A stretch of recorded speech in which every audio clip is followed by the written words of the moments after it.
Olá, muito bom dia! Que a graça e a paz de nosso Senhor e Salvador Jesus Cristo esteja reinando abundantemente no seu coração, filho e filha do Deus Altíssimo Todo-Poderoso, aquele que criou todas as coisas e que nesta manhã de quinta-feira, 18 de agosto de 2022, permitiu a continuidade do nosso fôlego de vida nesta caminhada terrena. E enquanto houver vida, sempre haverá esperança e a possibilidade, a certeza de que o milagre do Senhor pode acontecer, porque Deus não é homem para que minta, nem filho do homem para que se arrependa. Minutos de sabedoria. Compartilha com você nesta manhã uma mensagem para a sua reflexão com o seguinte tema: no fundo do poço, olhe para cima. O que fazer quando não há mais o que fazer? Esta é a situação que talvez dezenas, centenas de milhares de filhos e filhas de cristãos estejam vivendo no dia de hoje. Situações que chegaram ao seu extremo. E essas pessoas estão diante de situações que aos olhos humanos não têm solução. Bate a tristeza. As lágrimas descem pelo rosto. Muitas se desesperam. Quantas pessoas em momentos como este, nós temos ciência de que tiraram a própria vida pelo tamanho da dor em que estavam sentindo. Quantas pessoas se desesperam. Quantas pessoas que, ao não verem mais saída para o problema em que estão, entram num desespero total e agravam mais ainda uma situação por não encontrarem uma saída, por não saberem o que fazer. O que podemos fazer quando não há mais o que fazer? Minutos de Sabedoria sempre enfatiza que a inteligência nossa está à busca da sabedoria do alto que vem através da palavra de Deus. E este é o caminho, porque somente nas Escrituras Sagradas nós encontramos a solução para todos os problemas. Se não, podemos citar alguns exemplos, como Jonas, capítulo 2, verso 2, que diz o seguinte: na angústia clamei ao Senhor, e ele me respondeu, do ventre do abismo gritei, e ouviste a minha voz. Jonas, no fundo do abismo, na barriga do peixe, num momento desesperador, em que não tinha mais esperança, ele grita, ele clama ao Senhor, e ele diz que o Senhor ouviu.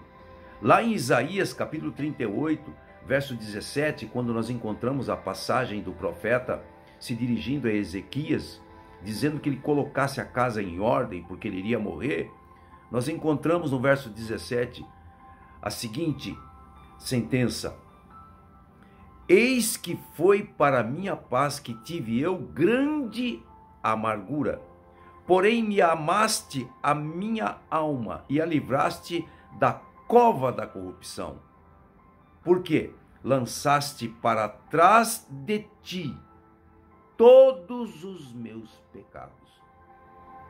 É impressionante quando lemos nas Escrituras Sagradas a oração de Ezequias quando recebe a sentença de morte. Quantos personagens que se encontraram em situações que chegaram ao fundo do poço, no fim da estrada, em que não tinham mais alternativa nenhuma. Mas a Escritura nos mostra que houve uma solução. Quem foi que tirou José da cisterna, quando seus irmãos o jogaram lá, e permitiu que ele fosse vendido para os escravos, podendo chegar até o palácio. Davi, quando comete pecado com Batseba e coloca Urias na condição de ser morto, porque descobre que Batseba está grávida. Davi, quando o profeta Natã o confronta, Davi reconhece que pecou contra o Senhor. E ele menciona isto ao profeta Natã: pequei contra Deus. Mas mesmo tendo pecado, como o Senhor conhecia o seu coração, sua índole, e o propósito que tinha através de Davi, o profeta Natã responde a ele: o Senhor te perdoou. Amados, quantas passagens, quantas situações poderíamos mostrar de pessoas que chegaram a um momento desesperador e que não sabiam mais o que fazer nas Escrituras Sagradas. Amados, quando nós vamos lá em 2 Crônicas, no livro das 2 Crônicas, capítulo 20, e encontramos a história do rei Josafá, que 3 nações se uniram para vir contra ele, ele menciona na palavra que teve medo, e ele fala ao Senhor em sua oração: Senhor, não sabemos mais o que fazer. Ou seja, ele declara que chegou ao fundo do poço, que estava com medo, e que por ele, como pessoa, como uma pessoa temente a Deus, não sabia mais o que fazer. Mas aí o que ele faz? Ele reúne na congregação crianças, jovens, homens, mulheres, todos, e buscam ao Senhor. Então, o que estas lições nos remete a fazer é que quando não se tem mais o que fazer, há o que fazer sim. E o único caminho a fazer é a oração, como nós citamos nesses textos anteriores. Todos eles clamaram, gritaram ao Senhor.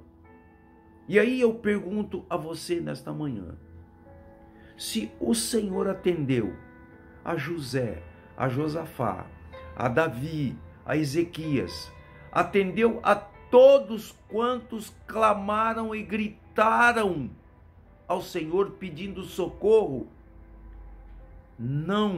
porventura não vai atender você? Porventura não ouvirá e não responderá a sua oração, sendo que você é filho e filha amado do Senhor, eleito do Senhor? Claro que ele vai.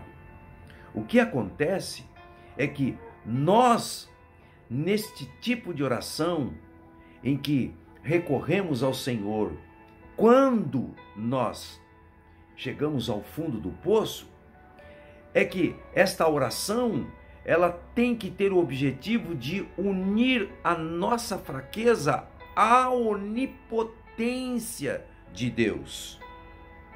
Os nossos sentimentos e as nossas emoções, elas têm que estarem esgotadas e trazer no nosso coração o reconhecimento de que por nós não há mais nada a fazer e de que nós dependemos desse poder, dependemos deste amor, dependemos desta misericórdia. Foi assim que esses personagens oraram ao Senhor, dizendo ao Senhor que a sabedoria vem dele, o poder vem dele, que a misericórdia vem dele.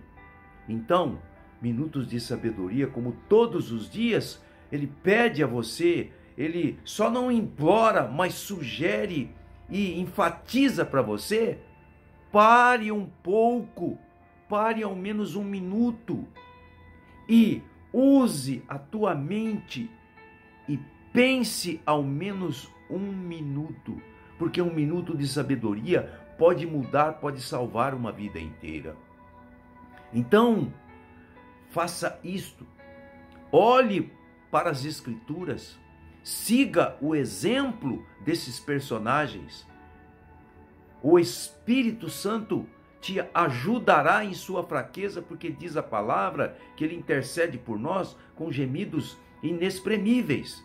E a palavra diz que a oração de um justo, feita com fé, na direção do Espírito Santo, no senhorio de Jesus Cristo, ela é eficaz.